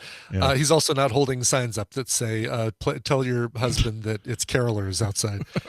This is so the movie's called Penguin Bloom. This is a movie about a woman who suffers an accident. You're kind of coming in on this family shortly after this accident that occurs to the mom or happens to the mom and breaks one of the bones in her spine to where she's paralyzed from the waist down, and the family's getting adjusted to it. However, she's finding a new excitement in life by kayaking, but also in a bird, in a weird baby magpie. Got to say also, your Australian magpies look a lot different than American magpies, not as slick. They look a lot cuter. Oh, they're better over there, you're saying. Okay. I'm so glad you got to the bird, because Netflix has advertised this to me here and there. Yeah. And I always stopped and went, I'm not sure. Like, I see a woman in a wheelchair with a Corvid, and I'm not sure if that's gonna. You know what I mean? Like, I need that bird to be a good actor and to live. Basically, I need it to live. The bird is a great actor. Oh my god! Great. Okay, good. Yeah, there were times that I was surprised that it wasn't a CGI bird because of the stuff that they were making this bird do, or that this bird would do. Incredible animal handling for this movie. But the bird, it sounds like a predictable story, right? Oh, this, woman is paralyzed. They have this baby bird that they take in that's injured, that can't fly. And through the bird's growth with the family, the mother finds her way as well. And it does sound like it would be that predictable. It's predictable, like Coda is predictable. This movie reminded me a lot of the movie Coda. Okay, like in Coda, you can predict that no one's going to regain their ability to hear. Right. Yes. Right. Exactly. Wow. And you kind of know that Naomi Watts. Spoiler alert: she does not get the power, the ability to walk later on in the film. Okay. But it's but by that same comparison of Coda, where you've got a movie that relies so much on the chemistry of its actors to portray a family and make you believe that this is a family. The same thing happens with Penguin Bloom. You really start falling in love with this family, especially Naomi Watts and Andrew Lincoln and their dynamic and their frustration, both with her injury but also this almost walking on eggshells that everybody has to do around her. And it's got so much heart, and I felt, it's almost like I'm recommending Nicole's Recomental this week, because this feels like something that you would have watched with the kids and Nicole, which is great. Here's one of the best parts about this thing. It's based on a true story. Everything that, and I did some looking up to see, well, all right, is it just inspired by a true story? No, it's completely like this bird exists, and then the family, and she went through this thing, and she became this incredible kayakist. What are those, kayakers or kayakists? Yes, kayaksons. I don't know, Kayaksons, that's even better. Kayaksons. It is this thing is on Netflix. It's got so much sweetness and heart to it that you're gonna fall in love with these characters and these people. And once again, the movie is called Penguin Bloom. Got that, Christine? I'm so glad, man. I know that this movie was nominated for a bunch of Aussies, and tons of them. Yeah. Talk about an award that no one really pays attention to. Like the actors. I can name all 5 of the nominated films out of the Australian Academy, and you've never heard of one of them, except apparently now Penguin Bloom. That's a good sounds nice. Good highlight. Is this under the Netflix name, like an original type thing, or no? No, I don't think so. It's funny, for based on a true story, the production house is Made Up Stories. Oh wow. is the company, so it's kind of funny. Well, I take that back. Theatrically released in Australia by Roadshow Films and digitally in the United States by Netflix. So they might call this a Netflix. Oh, they probably original. do. I don't know. They do that with a lot of foreign stuff. So I was curious. Jackie Weaver, I know you mentioned her. She's the older lady in the clip you played. Oh yes, I love her, and I just want to put it out there. You've probably all seen movies or TV shows with Jackie Weaver. You just may not know it. She's freaking fantastic. She's so good. She is. She's in Palms, which is not even a good movie. She's the mom in Silver Linings Playbook, the poor put upon mom that is. You've seen her in a ton of stuff. I love her. She's awesome, and she's great. She's great in this. Oh yeah, she's in Yellowstone as well. Yeah, very good in that season 5 of Yellowstone, I believe. She's great in that. 4. Apparently. 4 was it? Okay, I knew she was in there, but she's just awesome. So if you want to see like a killer Australian actress that you've seen a million times and didn't know it, she also fakes American really well. She does. Jackie Weaver. All right. She's had 4 husbands and 3 partners. Oh, that's a lot of. It's a lot of. She gets around. Yeah. And this director, right? Not really well known for anything. Glendon Ivan. I've never heard. Yeah. There's not even a blue underline on the Wikipedia for Penguin Bloom for Glendon Ivan. So I'm guessing this is his or her first movie. His other was called Safe Harbor, and I don't know. I don't know what that is either. These are Australian things. Lots of TV. Yeah. Stuff like stuff I've never heard of. So good job, Australian man. You've done it. Glendon Ivan. There you go. Penguin Bloom on Penguin Netflix. Bloom, Go watch everybody. it. All right, now I'm going to do one from Shudder. So I'm going full Halloween here. The order today, by the way, is you, then me, and then Nicole, and then Randy. That's the order. Thank you. I'll get our icons in order on quicktms.li. Thank you. Fantastic. Does it actually make it harder by me mixing them up every week? Not a bit. Okay. Basically, I type a name into the CSS class, and it automatically updates your icon. Nice. Yeah. Look at you, fancy webman over there. All right. I just don't have a title card for Shudder in there, so it won't have one. Oh yeah, well that's fine. So this is on Shudder. It's also AMC Plus, which I guess AMC, whoever owns AMC owns Shudder, which is fine, whatever. But I've been watching a lot of Shudder stuff because I'm into Halloween this year, and I watched a whole handful of horror movies, and this one stuck out to me, and I thought I was going to hate this one. This is the one I was most concerned with. Here's the clip. Like I say, on the astral plane, there's no language. If you bear in mind that the laws are different from what they are here, so you might be able to talk to a pet. Yeah, absolutely. Do we light these now? Yes, go ahead and light your candles. Yeah. The candle is going to be our guiding focus, and it's going to encourage the spirit. It will give them almost a beacon to come towards. So what I want you to look out for are the kind of response that you might get from spirit. All right. If that sounds like a Zoom call. It sounds like a Zoom call all the way from Scotland. Couldn't this movie been handled by an email? Kind of, yeah. It is exactly that. The entirety of the movie Host. Christine, you listening? Host. On Shudder. Can we get a timer on that? Is the entire premise is there's a bunch of friends, old friends, college friends that are getting together during the pandemic. This came out in 2020.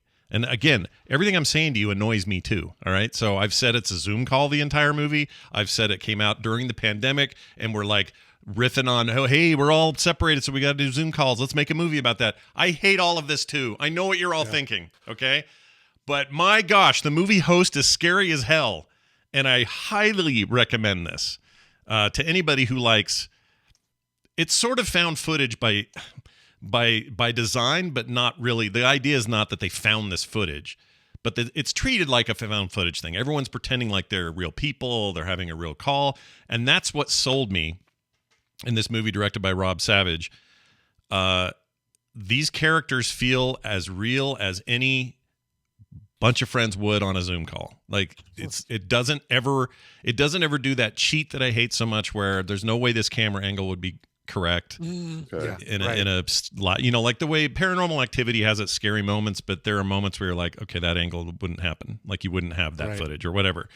This doesn't break any of those rules. It stays within the Zoom call the entire time. It has some of the scariest freaking stuff I've seen in a while. It's not horrifically bloody or anything, but the hauntings that happen, it's all like, bringing spirits to life. What you heard there was basically these college friends got together because the girl in America, played by Haley Bishop, says, hey, we should all get together. This is all implied, but we're all going to get together and have a fake seance over Zoom just as a laugh. We're just going to have a good time with this. And I have a friend who's a spirit communicator, and she lives in wherever she's from, Scotland or something. And she's going to come on and do this for us. And these people are scattered all over the place, all over the world, and they're having this call. And it's like 6 women and 1 dude. And it just feels authentic from moment 1 to the very end. And it's scary, dude. It really got under my skin. I highly recommend this movie, even though I know these 2 tropes I said, live stream, pandemic, all this. I know that it sucks almost by default. I get it. We're sick of the pandemic. I get it. And they don't focus on that at all. It's just, here's where we are and this is how we have to communicate. And there is a real sense of this movie understood the kind of just under the surface tension and anxiety everybody was feeling during that time. And you can feel that this is like, well, here's some friends just trying to have some fun in all of this, even though we're all stuck at home. Maybe we can make something out of it. But then it turns out these spirits and hauntings are real. And Man, there's one where the ladies, you know how you can have like a background video playing the whole time? Yeah. Behind you, like green screened? Yeah. It's just a picture of her coming out of the bathroom, brushing her teeth, and going back into the bathroom, coming back out, brushing her teeth, going back in the background. I don't want to give anything away about that scene, but man, that shit got weird. It's Really? so Okay. good. It's so good. And if you watch it, trust me on this, stay for the credits, because at first you won't know their credits. It's so creative the way they end this movie. Anyway, I can't say enough about it. I loved it. Okay. It's on Shudder, AMC Plus. Shudder's cheap. It's like $5 a month. Do a free trial for a month or whatever. Super easy to do. And I really recommend it. Again, the movie is called Host. There's no way I would have watched this. And it's only an hour, by the way. It's an hour. Oh, really? Okay. In and out. Bim, bam, boom. You're done. And you're right, Randy. Me neither. But someone recommended it and said this is one of the best horror movies of recent years. And I think they're right. We need a term for a film that's longer than 31 minutes, but shorter than 79 minutes. There needs to be a term. It's called Game of Thrones episode random. Don't they usually call them like limited series or something like that? Sometimes, yeah. Like if you're doing like streaming, obviously you have less of those conventions. You don't have to stick to the perfect hour or the 45 minutes and then 10 minutes of commercials or whatever. So I feel like those rules are out the door now. But I think it is a little bit dangerous to say our movie is only an hour. Yeah. Unless it's for sure just a streaming. I mean, it is a Shudder original, so it just lives on Shudder. But would you go to a theater and see a thing that's only an hour for the normal ticket price? Probably not. Probably not. No. That seems still like with the latest season of the Orville. I was calling those episodes feature film length. Yeah, and they really there's weren't. one that's an hour and 30 minutes. Yeah. I mean, a bunch of them were like 63, 69 minutes long, and it's like I guess that's still feature film length. Yeah. The other thing to say about this is it really does, and I mean this, like those two other things could almost ruin this just by their own existing, the pandemic and freaking Zoom. But the way they don't use Zoom in a way that's not, movies use computers bad, like they're it would never do this or it wouldn't make this sound or whatever. No. This is pure actual Zoom. The interface, the way all the functions work, the way people get hung up or added to the call, the weird breakup in audio if someone's using a speaker mic instead of headset, this sort of stuff. They don't augment any of that, and I appreciated that. But the biggest takeaway is these actors sell every second of it. I never once questioned any of their motives, who they are, how they would act in those scenes, and it's hard to call them scenes, but it's just switching Zoom panels, really. Right, camera, yeah. And it's just, I guess there's no music. Now that I think about it, makes sense. Yeah, now that I think about it, there's zero score. Oh, it's so good, you guys. You got to watch it. Host is great. An hour of your life. Halloween time, scare yourself for an hour. It'll be good for you. There's no score. I would have been tempted to put some music like that somebody's just playing in the background. Mm-hmm. You know what I mean? Like just put some music in there. Yeah. So it sounds like it's a kind of quiet movie. Yeah. Oh, it's very well. It is and it isn't.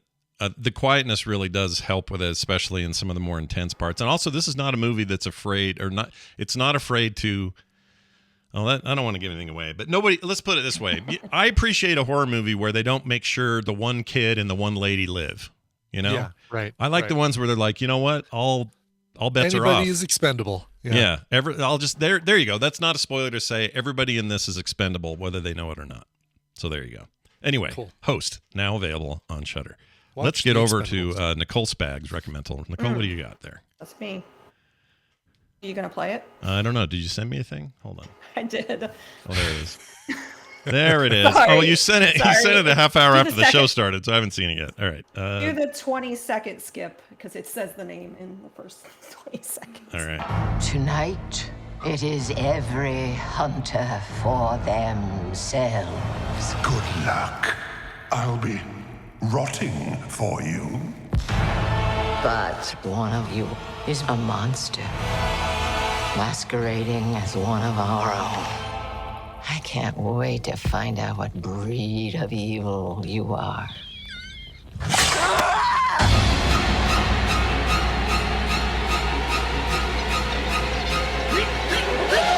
You wanna see the Please don't do this. Death is coming for you!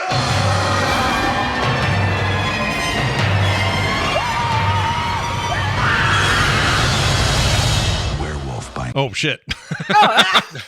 Oh, no, nobody nobody had did. any idea what it was until that moment right there. Till that very second. So I still tell don't us know about what it is. I only heard the first word. Yeah, tell us about werewolf beer, and then whatever came after that.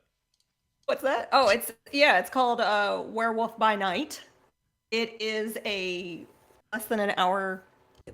It's funny that we're talking about that less than an hour. It's right around that 56 minutes or something like that. Mm-hmm. The intro to this movie is kind of reminding me of the 80s, the way that you had those special programs. Right. You know, the way like that an they ABC kind of Sunday night. Yeah. Yes, that's what it reminded me of. It's stylized like that.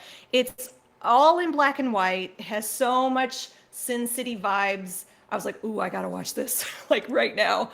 And I'm about to rewatch it because I loved it so much. It's perfect for Halloween. It also reminded me of that game. What's the game? One Night Werewolf? Is that what it's called? One Night Werewolf? No, what's it called? There is a game called One Night Werewolf. No, But you're thinking of the one that's the Telltale adventure game. No. I'm not thinking of that. I'm talking about the game where somebody's the werewolf and you got to figure out It's just who it called is. Werewolf. Oh, I thought you were talking about the video game. I thought it was called One Night Werewolf. No, It's a variation werewolf? of it. Okay, gotcha. Right, so Werewolf is a game where you play night, day. Wasn't there a No, werewolf it's not game? called Werewolf. I don't remember what it was called. I'm looking it up. It's not Werewolf by Night, but even PlayStation did a version of it on their VR. Yeah. Could have sworn it was called One Night Werewolf. The box I have says that, but maybe not. Oh, you're right. One Night Werewolf. Yeah. One Night Werewolf. Anyway, One Night. There's little Ultimate Werewolf. Okay, One Night Ultimate Werewolf. Whatever. Again. Anyway, it's a fun little game. It reminds me of this movie. Yeah. And it's in the Marvel Universe. So they are acknowledging they're in the Marvel Universe, but it's like you heard in the trailer. It's a bunch of these hunters. They hunt monsters, and there's a bloodstone. It's the only thing that has color as you're watching this. It's a red bloodstone. And so you're meeting all of these different monster hunters, and one of them is a monster. And so, and these are at least 2-3 of the characters that you see in this are regular Marvel comic book lore characters. Elsa Bloodstone, of course, Werewolf by Night, Jack Russell, clever, and then Ted. All I'm going to say is Ted, also a Marvel staple. Yeah, come so on. I went into. Okay. Ted has a name, but we don't want to spoil it. See, we want everyone to go and learn. And I don't know any of the comic book lore with this. I just watched it because it looked cool and I was in the mood for something kind of Halloween-y that I could put on the TV and not necessarily scare the crap out of my kids, because I accidentally did that with Beetlejuice and I scarred Ava, I think, for life. Really? Beetlejuice did that to her, huh? Yes. It was the scene where they open their mouth. Oh yeah, they pull that stretch their faces out. And... she was screaming. I was like, oh God! I broke my child. I was making dinner and she was just. You gotta have a towel. You gotta have a towel handy, and you throw it over the screen. That's what my dad taught me. Yeah, that's how you do it. So this is violent. So it's rated.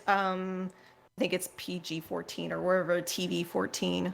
I think Mateo would be fine with it. Definitely not Ava. There's the scene with an axe and a head, and there's no blood. It's all black and white. So it's like that weird stylistic, cool vibe going on, and it's a lot of fun. It's kind of scary. I loved it. Watch it. It's on Disney Plus. So it might be setting up. I'm hoping that it's setting up a potential Midnight Suns super team, MCU super team, because they're saying it's supposed to be kind of making that, the Marvel universe into like scary universe, right? I know. So. I hope they do, because there's a whole side of Marvel that has these characters in it, and Blade would fit perfectly in this film. Yeah, Blade's he's in the game. The Midnight Suns video game is based on that team, right? Yeah. I'm very excited about that game coming out. Very well done. I loved it. Can you explain the real quick, the Just to mention this, the director of this is a musician. Oh. He's the guy who does all the themes and Giacchino. stuff. Yeah, Michael Giacchino, the score of Lost and Star Trek, Rogue One, Star Trek. Yeah. This is his directorial debut. Yeah, and he's from all accounts, everyone I've talked to, he kind of nailed it. He really did. Yeah. Really has the perfect vibe. If you can get Gael Garcia Bernal in your movie, you must have a really good script. That guy only picks amazing scripts. Oh, that's interesting. Looking at that. Oh yeah, that dude. I like that dude. He plays he's your Jack Russell character in there? He's your Jack Russell. Yeah. Okay. All right. Yeah, I he like him a lot. He had this string of films in the 2000s that every single one of them was like BAFTA award winning or whatever. Like they all won, like serious awards. He was in that movie with Diego Luna that was from forever ago. Oh yeah, You Mama Tambien. Yeah, where it's like basically a threesome movie in Mexico or whatever the deal is.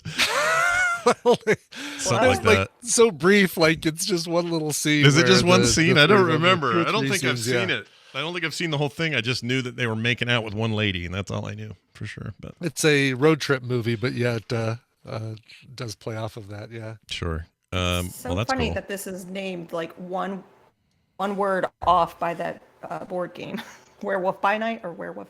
Maybe Werewolf by, or maybe the board game's based on. And like, when did this comic come out? Let's see, 72. Comic came out in the 60s or 70s. Yeah, Werewolf by Night. Or One Night. It's actually where Moon Knight came from. Oh, I didn't know that. Our old pal. Oh, really? Our old pal Moon Jerry Knight first Conway helped create this. I didn't know that. You did, yeah. I knew about Ted. It does but I have didn't know that the rest. Moon Knight vibe. Yeah, I like it. It So does. was Ted in? Is that crossover in the comics as well? Like No, the character. What they do with Ted is very like Ted is not the same character that you get in the Marvel comics. Okay. There's a lot of lore breaking. I don't even know how much the two characters, he and Jack Russell, crossed paths in the comic books, but it wasn't very often. Let alone their relationship in this movie. We should get Jerry on here sometime, talk about all that stuff, because he created half those characters you just mentioned. Oh, it'd be great to see what he thinks of this. Yeah. And he listens to this show. He'd probably be happy to get on here. We should just arrange it. He's a good guy. So good. Anyway, awesome. Werewolf by Night, Disney Got it. Plus. Yeah. Let's get in there. The scariest thing you can see on Disney Plus. Watching it, thinking, "Oh my God, I'm watching this on Disney Plus." Is this one behind the like parental stuff on there? It absolutely has to be. Yeah. Like I said, Mateo might be okay with it. Ava definitely would not be okay with this. Yeah. She's still, how old is she now? 6? See, she's 7. She 7. just turned 7. Yeah, it's still pretty young Getting for ready to turn 11. pretty young for these themes. How does she do with like the Eddie Murphy Haunted Mansion that we just watched on Film Sack? Did she do all right with that? I was like, why would she watch Raw? I don't. She loved Delirious. She thought the jokes were a little flat and raw. That's right. But she did like the Michael Jackson red jacket. Yeah. We put Haunted Mansion on because she loves that ride. Oh, yeah. She doesn't like the ceiling of the elevator though. She won't look at that. Oh, sure. Yeah. There's always my way. Yeah. So, it's interesting to watch young children play with scary themes and want to be scared but not want to be scared, and I'm like, is that the right, like, because I'm thinking, all the scary things, and then I kind of try to look at it through their lens. I'm like, oh yeah, no. Maybe but not Mateo, right now. Mateo did okay with this though, huh? Yeah, well, no, he hasn't seen it. I think he would be fine with it because he is craving scary stuff right now. Good. Nice. So I think this would be fine for him. Well, there you have it. There's our Disney Plus entry. Randy, set up your clip to let's take us talk out about here. what I'm not recommending, because Okay. I went and watched something for you guys to make sure and let you know that you don't have to waste your time, and that is the Midnight Club. Oh, so that surprised me to hear you say that. I was really looking forward to this, and maybe I got my hopes up a bit. Maybe I was a little more expectant than I should have been.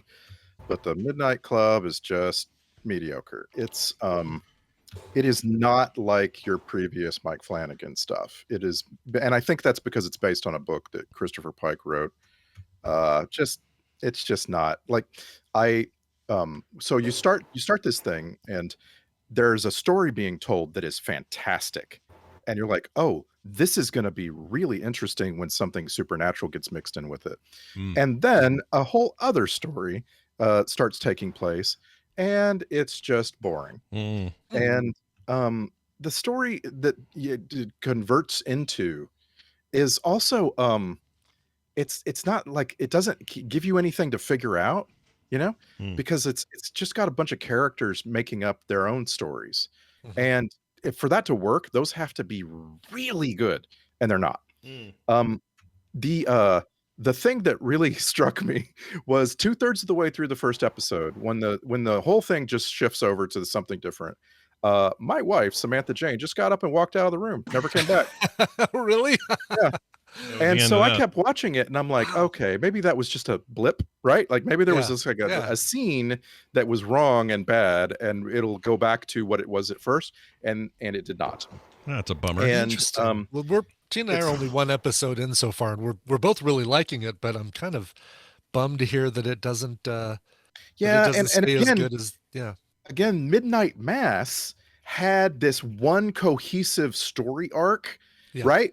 And it had these moments of revelation and extreme, like, like confusion and so on and so on. And this show just, Midnight Club just doesn't have it. Well, that's a bummer. Is it geared towards kids? No. It is about young people, but I would say like people who are like 17 to 22. Okay. And they are in a very R-rated situation. Oh, okay. Oh, Yeah, gotcha. and Sam Jane in the chat room is saying, I loved it, but I hate jump scares so much. And there's a scene in the first episode that it feels like it's nothing but a bunch of jump scares all strewn together. I thought it And was that's somebody it, by told the me way. this Mike was an Flanagan hates anthology. jump scares. Is it not That's an it. anthology? It's not like a bunch of It is separate stories. I think it is an anthology. Oh, it is. Okay. Yeah. Well, yeah. I mean, you're gonna keep watching it. I'm just saying you don't need to. If you get to like the third or fourth episode and you're like, oh, this is really not going anywhere, Gotcha. you can bow out. It's Okay. All right. So it doesn't. So that's a good, like the third episode. It kind of tells you what it's going to be for the rest of the season. If I'm right. It's just okay. It's a damn shame too, because like this could have been written into something really, really great. They have a couple of really awesome young actors, and they have a setting that's top notch. Just Okay. Sorry, All right. it's meh. So I got to thinking, what's a show that I love that's streaming that starts off as something like this does, but then it goes to something else, and the something else is also really, really good. And so I went and started rewatching that, and it's this clip. So this is a show that starts off with a man who is all alone.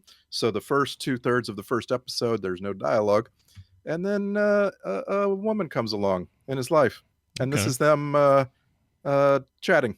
All right. The two of them. Here you go. This is really nice. I know. You showed a lot of chutzpah today, Phil. And it made me think that maybe God does want us to lay together. Okay. Oh. I'm really horny, so Well, that's nice. I should probably go wash my balls first. Meet you back here in 5 and we'll knock it out? No. I don't, what do you mean? I'm not going to have sex with you unless we're married. Oh, it's nice to see you smile. That is your first really good joke. That's very funny. Phil, I'm not kidding. We have to be married first. You're serious? Yes. Oh, then no. Phil. Absolute no. Why not? What do you mean, why not? Why? The first child of this new world is not going to be a bastard. Yeah, because it's not going to exist, because I'm not going to marry you. Then you're the bastard. Fine, I'm the bastard. And goodbye, human race. Thank you for dinner. I am going to go back to my house. Right? Think about how crazy you are. Okay. Enjoy You are being serious? Yes. Why do you have to be married? It doesn't mean anything anymore. It means something to me, Phil. Well, it doesn't mean anything to me. Then why do you care? Friends, The Last Man on Earth is streaming on Hulu, all 4 seasons. It is so freaking good. And Will Forte created this thing, and he gets the writing credit for the first half of the first episode, which is kind of long. And that's because it's just him in front of the camera. He's just wandering around in a world where he thinks he's the only person alive. And it is so freaking funny. He is a master of physical comedy. The shots of him doing things all alone are they deserve awards. And then of course Kristen Shaw comes along, and he realizes he's not the last man on earth, and he doesn't like her. She doesn't like him, and it just goes from there. It is so freaking good, guys. Is it did it end unceremoniously and we didn't get closure, or how did that go? It's a show that ends every season as though it knows it might not continue. Yeah. It's sometimes that's a little cliffhangery, sometimes that's a bit of a wrap up, and the final season does kind of end a bit cliffhangery instead of wrap uppery, but it's fine. It's worth it. Like the They second did an interview with the guy that wrote it, and he says what would have happened if they had a final season. Oh, really? Yes. I kind of want to read that. Yeah, you can go read about. There's all kinds of like oral history of the last man on Earth, and like there's all kinds of people who intersect with this show for just a few episodes in the second and third season. And so like there was an interview with Fred Armisen, who appears in I think the third season in just a few episodes, and he's got a whole take on the whole thing. What's the guy that does the soccer show? Ted Ted Lasso. Lasso. Right. Jason Sudeikis is in it. Oh, he shows up. I didn't know that. Right. So he plays Will Forte's brother, and he survived the apocalypse via a very unusual and unique method. And it's just amazing. The show is not just Will Forte and Kristen Shaw. It brings in it makes a quartet of survivors with January Jones and Mel Rodriguez. And Mel Rodriguez I do not understand how this guy isn't starring in some of the most famous sitcoms ever. He is phenomenal in this show. Well, I feel bad. I only watched like the first 3, and then I got distracted, and then I was like, well, I'll get back to this. I liked it a lot. I just never got back to it. And then when it ended, I went, well, all my friends say it ended too soon, and they're disappointed. And then I just felt bad, and I was like, oh, I'm not going to go watch that. I mean, that'll always be true, but you got 66 episodes. You should enjoy this. Like seriously, I was just reminded of all the wonder of this show. It's a wonder that it got made. Like there's some studio that really trusted Will Forte, I guess. Yeah. Plus it was Fox, which is, they're notorious. Well, they did cancel it, but they're notorious for not letting stuff like this breathe at all. And, this wasn't this may be a little too early. Like if this had been a Hulu original or something from the get-go and was more recent, maybe, I think it would have had its full life, whatever that would have been. I think it would be kind of cool if they made a movie like to wrap it up. Yeah. Come back. Oh, I found an interview where Forte says, I'm happy to say that if we could totally do this film, but nobody wants to do it. I don't know what that means. I think he means just probably the actors. Yeah. Maybe they don't want getting everybody get the January band back together. Oh yeah. January Jones must be hard to work with no matter what. I'll tell you the real cool like actress that sort of jumps into the story is Mary Steenburgen. She just chews up every scene she's in. It's phenomenal. She has such a good agent, man. Yeah, she's everywhere. Everywhere all at once. Her and her husband both they're getting work in everything, so good for them. Yeah, I love her. Well, all right. You know what? Good recommendation. I think we've even done. I think Nicole did that one years ago, but perfect to come back to and talk about. And I'm really sad to hear about Midnight Club, but what are you going to do? Mike Flanagan can't get it right every time. Well, and again, he didn't write it, and that's the thing. Like, it was Star Trek Captain Christopher Pike that wrote. Yeah, like I felt like this was Mike Flanagan trying to put a spin on something, and there just isn't enough room in this story to really make it great. Yeah, the Edgar Allan Poe thing he's doing, I'm more interested in that. Let's see if I can find the name of this. It is called The Fall of the House of Usher. That's what it is. He's doing sure, yeah. 4-episode mini thing of that. This is the one that was a little controversial because originally Can't think of his name, but he got kicked off the set because he was being inappropriate. The guy that played Nixon in Frost Nixon. Can't think of his name. Frank Langella. Frank Langella, yeah. He was something going on with that. But it's all the people you love. The Carla Gugino, or however you say her name. Kate Siegel, his wife, is back. Zach Gifford coming back from Midnight Mass. Mark Hamill for some reason. Henry Thomas. This looks great. I'm all in on the fall of House of Usher. All right. That is going to do it for Recomentals. Don't forget, all of these will be shown up there on quicktms.li because Brian put those up there. One last thing I just wanted to ask the three of you. Yeah. Who else is celebrating Great British Bake Off Mexican Week with me still? I heard that's really awkward to watch. You are going to have actual baking in your Mexican week of Great British Bake Off, right? Yeah. Someone told me it was They really did an entire thing where they made tacos and no baking. They had to fry the tortillas. I need you to say tacos. Tacos? You gotta say Tacos, tacos yes. like they did. We've asked them to make tres leches cake. I've heard it's really hard to watch. Espadillas. Is it true that it's so hard to watch?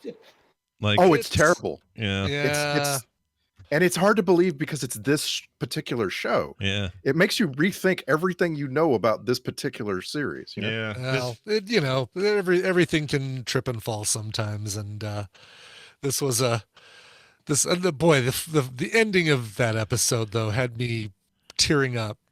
I want a framed photograph of Noel Fielding and Matt Lucas wearing ponchos and sombreros. Oh my gosh! See, it feels like the further you get away geographically from Mexico, the worse your show is going to be about it. You know what I mean? There have surely been lots of American shows that got France all wrong. Oh, guaranteed. Yeah. And just get back to Biscuit Week. Come on, can we? How about Biscuit Week? Back to Biscuit Week. All right. Well, there you have it. Always good having you guys on. Anything else you guys have going on you want to mention? Nicole, you're getting foam. You're getting a foam for your space there to eat up all the echo. That'll be fun. Oh, the echo. Yeah. I'm getting into 3D lasering now. Ooh. So somebody in the chat room was like, "Why aren't you teaching?" We moved. I'm not a teacher in a school anymore. I'm going to try to make that happen in our new shop space. Oh, So, awesome. Oh, I can't wait to see those. Yeah, that's cool. I hope you're doing air quotes when you say it, by the way. I am. Of Lasers. course. Lasers. Of course, You can't Rand. say laser without doing that. Of course. Sacktober continues this weekend. We're doing a new film sack. Randy, what's our Cat's Eye? We're watching Cat's Eye for Film Sack. That's right. Forbidden fruit. Patreon.com/filmsack. Another forbidden piece of fruit in my house growing up. Nobody would let me watch it. We'll see how it holds up. It's good having you both here. Have a fantastic week. Bye. We'll see you later. Bye now. Bye now. Whoops. Bye now. Okay. Bye now. Takes a while to kick them all out, you know? Yeah, I know. Yeah, you got this, and then get this person, and get this person out. Right click that. Push this. Hey, we're done with the show. It's a long one today. Hope you enjoyed it. Yeah. Hey, I heard your Fulcrum episode is up. Tell me more. Yeah, it just went up. So me and Jenny Josephson talk about the music of Star Trek on the current episode of Fulcrum. What? Star Trek? No, I mean Star Wars. No, we do talk a lot about Star Trek as well because of reasons that you're going to hear on that show, on that episode. Nice. You can find it at fulcrumfeed.com. It is the new show. If you're lamenting the loss of Let's Talk About Star Wars, don't worry. There's still a place where you can talk about Star Wars. It's called Fulcrum, fulcrumfeed.com. Yep. It's a very good show. Go check it out. That's going to do it for us. Patreon.com/TMS is the place to join us to support us, like Corey Cambruzzi, who just joined yesterday. Thank you so much for becoming our latest patron, Corey. Much appreciated. Everybody else, head on over there. Always get a commercial-free experience. Always get bonus content at the top of every show and bottom of every show. And monthly stuff that's just super rad you don't want to miss. Check it out. Patreon.com/TMS. Frogpants.com/TMS for everything else. Hey, Brian, let's get out of here with a song. What do you got? Happy to do it. Tyler Rowland wrote in and said, hey, the fiancé and I are getting married on October 22nd and then taking a road trip from Grand Rapids, Michigan to Estes Park, Colorado to stay a few nights at the Stanley Hotel starting on Halloween. Oh, what my God, that's the so awesome. frick, dude. Oh, my God. Totally awesome. Can you guys gotta write make back sure you in? get They got to tickets write for- back and tell us how it went. They have to tell us. Yes. And you got to watch if they're performing. They usually do on Halloween. There's a band called Murder by Death that performs on Halloween at the Stanley Hotel usually. I don't know if they're doing it this year, but if they are, get tickets. Very cool. Yeah. Dashboard Confessionals always had a place in this emo boy's heart, and a cover of the song Hands Down would be awesome to hear, or Dealer's Choice, something similar if you're unable to find anything. It would also be nice to hear a few must stops around the Colorado area during our honeymoon. Love the show and all the work you guys do put into it for your fans. Thank you. Signed, Tyler Rowland. Oh, thanks, Ty. Well, congratulations on your upcoming nuptials. I hope the ceremony is beautiful and romantic and sweet, and then you go stay in the horror hotel. Awesome. Good for you. Watch out for open doors and old ladies in tubs. I'm telling you. Yes. Don't follow that lady into the tub. Oh, my gosh. And you're going to be really disappointed with the hedge maze. Anyway, he wanted to hear a cover of Dashboard Confessionals, Hands Down. I've got a good one here by Weatherstar. I don't know when they recorded this. They didn't release it on an album, but I ended up with it, and it's really good. Here is Hands Down by Weatherstar. All right, that'll do it. We'll be back tomorrow with Wendy and all the usual Thursday trimmings. Amy as well. We'll see you then. This show is part of the Frog Pants Network. Frog Pants Network. Get more shows like this at frogpants.com. I'm a doctor. Okay. Oh, woo. No memory of that. Don't know what that is. Yeah. But she's a doctor. Probably an old film sack is my guess. Probably. All right, we are going to do some titles. Frogpants.showbot.tv. That's right. You guys Stop want to the hunch. Stand for TMS. Damn straight. Now go vote for your favorites. We still can see your votes add up even while we're reading That's these, right. folks. This board is looking sus. Yeah, that's a good one. Say the title. Buried. That's good. I haven't talked to them in a while. Girls just want to tune into Tokyo. No, Yeah. they don't. Chicken fork. Oh, chicken fork. Oh, sorry. I can't Chuck say the retro buddy good friend. Yeah.